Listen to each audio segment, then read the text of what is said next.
지훈 씨 아버지가 살려준 아이. 그게 나예요.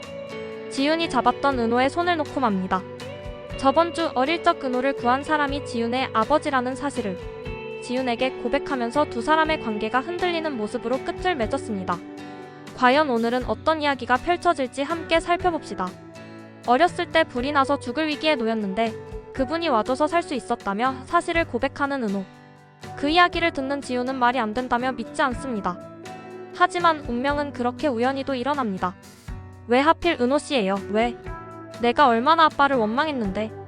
오열하며 괴로워하는 지훈. 그런 그녀를 보는 은호도 간신히 견디고 있습니다. 앞으로 은호 씨를 어떻게 보냐며 괴로워하는 지훈. 그런 그녀를 위로할 수도 안아줄 수도 없는 은호. 두 사람의 관계가 점점 멀어질 것 같은 예감에 가슴이 아프네요. 은호는 지훈의 마음이 정리될 때까지 기다리겠다고 쪽지를 써놓고 사라집니다. 회사에서 어색하게 마주하는 두 사람. 회의하는 내내 냉기가 감돕니다. 미애는 그런 속도 모르고 은호를 불러 계약 기간이 한 달밖에 남지 않은 사실에 대해서 통보합니다. 한편 혜진은 과거 피플즈에서 일했던 고정남과 김영수 과장의 사적 관계를 이용해 지훈이 넥스트 CEO 후보자의 전문 경영인이 아닌 법조인을 염두에 뒀다는 정보를 빼냅니다. 미애는 은호의 계약 기간이 얼마 남지 않았다는 사실을 지훈에게 알려줍니다. 지훈의 표정이 좋지 않자 싸웠냐고 묻는 미애. 두 사람은 술자리를 하며 아빠와 은호에 관한 이야기를 나눕니다. 지훈은 지긋지긋한 아빠 때문에 은호를 멀리하려고 하지만 미애는 이제 아빠를 그만 원망하고 제발 은호를 만나라고 말합니다. 늦은 밤 술에 취해 홀로 앉아있는 지훈을 찾아온 은호. 아마도 서미애가 말했나 봅니다. 두 사람은 나란히 벤치에 앉아 대화를 나눕니다. 은호는 지훈의 아버지가 죽어가며 자신에게 반드시 살아남으라고 했다는 얘기를 해줍니다. 만약 그때 지훈의 아버지가 은호를 구하지 않았다면 지금의 은호도 그리고 별이도 없었겠죠. 헌책방에서 별이를 만나게 된 지훈. 그리고 유치원에서 있었던 일에 대해서 얘기하고 지훈은 그런 별이를 위해 화려한 공주 옷을 사줍니다. 그리고 별이의 친구 생일 파티에 함께 가는 지훈과 별이. 거기다 어마어마한 선물까지. 이건 별이보다 오늘 생일인 별이 친구가 개 탄 거 아닌가요? 그렇게 지훈과 별이는 행복한 하루를 보냅니다. 나 왔어요 아빠. 여기까지 오는데 참 오래 걸렸네. 드디어 지훈은 아빠가 잠든 납골당에 가서 아버지를 마주합니다. 그리고 그동안에 있었던 원망과 슬픔들을 모두 쏟아냅니다. 보고 싶어요 아빠. 지훈은 드디어 자신을 버리고 세상을 뜬 아빠를 용서하는 걸까요? 안타고 뭐해요? 엘리베이터에서 마주한 지훈과 은호. 역시 이 드라마 언제나 엘리베이터에서 많은 일들이 일어나네요. 지훈은 은호에게 좋은 사람으로 살아줘서 고맙다는 인사를 합니다. 그리고 손을 내밀며 안 잡을 거예요? 오늘 왜 이렇게 감동적인 거야? 나 이 손 절대 안 놓을 거예요. 그러니까 은호씨도 놓지 마요. 그리고 엘리베이터 문이 열리자 손을 바로 놔버리는 눈치 없는 은호. 근데 지훈. 과감히 은호의 손을 잡고 회사 안으로 들어갑니다. 모든 직원이 두 사람을 보고 놀랍니다. 직원들의 눈치를 보던 은호가 말합니다. 이제 돌이킬 수 없어요. 그러라고 그런 건데요. 오늘은 평소랑 다르게 지훈이 너무 멋지네요. 그 기류를 타 사내 연애를 공개하고 싶어하는 오경아와 이강인.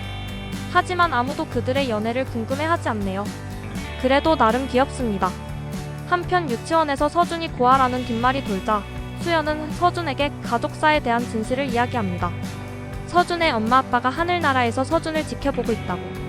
엄마 키워줘서 고마워. 비록 불우한 가정사를 겪었지만 이렇게 씩씩하게 자라줘서 다행이네요. 정훈의 형수 성경은 낮에 서준에게 있었던 일에 대해 정훈에게 이야기합니다. 그게 신경 쓰였는지 정훈과 수연은 놀이터에서 만납니다. 자칭 프로리스너라는 정훈은 모든 이야기하라고 너스레를 떱니다. 언니가 보고 싶다며 눈물을 흘리는 수연. 그런 그녀에게 다가가 조용히 안아주며 괜찮아라고 위로합니다. 드디어 두 사람의 관계도 조금 발전이 되는 건가요? 한편 이코닉바이오의 박영민 대표는 회사의 채용을 피플즈가 맡아달라고 부탁합니다. 그런데 뭔가 찜찜한 표정을 짓는 영민. 영수는 정남이 자꾸 피플즈 직원들을 만나고 다니는 것이 자꾸만 불안합니다. 그래서 은호에게 자신이 정남에게 후보자에 대한 정보를 흘린 사실을 실토합니다. 은호는 정보망을 통해 정남이 커리어웨이에서 일하고 있다는 사실을 알아냅니다. 그 사실을 알게 된 지훈. 계획을 새로 다시 짜야겠네요. 영수는 다시 정남을 만납니다. 그리고 일부러 정남에게 가짜 후보자에 대한 정보를 흘리죠. 이에 맞춰 넥스트 CEO에 대한 후보자 선정을 완전히 새로 하겠다는 은호와 지훈. 넥스트에서 일하는 직원들의 입장에서 후보자를 고르기로 합니다. 야근에 찌든 은호와 지윤. 두 사람만의 시간을 가집니다. 은호는 일이 끝나고 나면 여행을 가자고 합니다. 어디든 데려다 주겠다고. 근데 우주까지는 좀. 드디어 넥스트의 CEO가 결정되는 결전의 날이 오고 혜진은 미리 얻은 정보를 통해 후보자들에 대한 리스크를 미리 조사해온 상태. 그런데 놀라는 혜진. 피플즈의 후보자가 다르다. 그제야 혜진이 자신이 당했다는 사실을 눈치챕니다. 그런 혜진을 보며 미소를 짓는 지윤. 통쾌하네요. 또 한 번 일을 따낸 피플즈. 은호와 지윤은 함께 거리를 걸으며 계약 기간이 얼마 남지 않은 은호의 앞날에 대해서 상의합니다. 지윤은 은호에게 자기 자신을 위한 결정을 하라고 따뜻하게 조언합니다. 잠든 지윤에게 무수히 많은 문자가 들어옵니다. 이런 젠장. 역시 이코닉 바이오. 결국 사고를 치네요. 어쩐지 표정이 의심스러웠어요.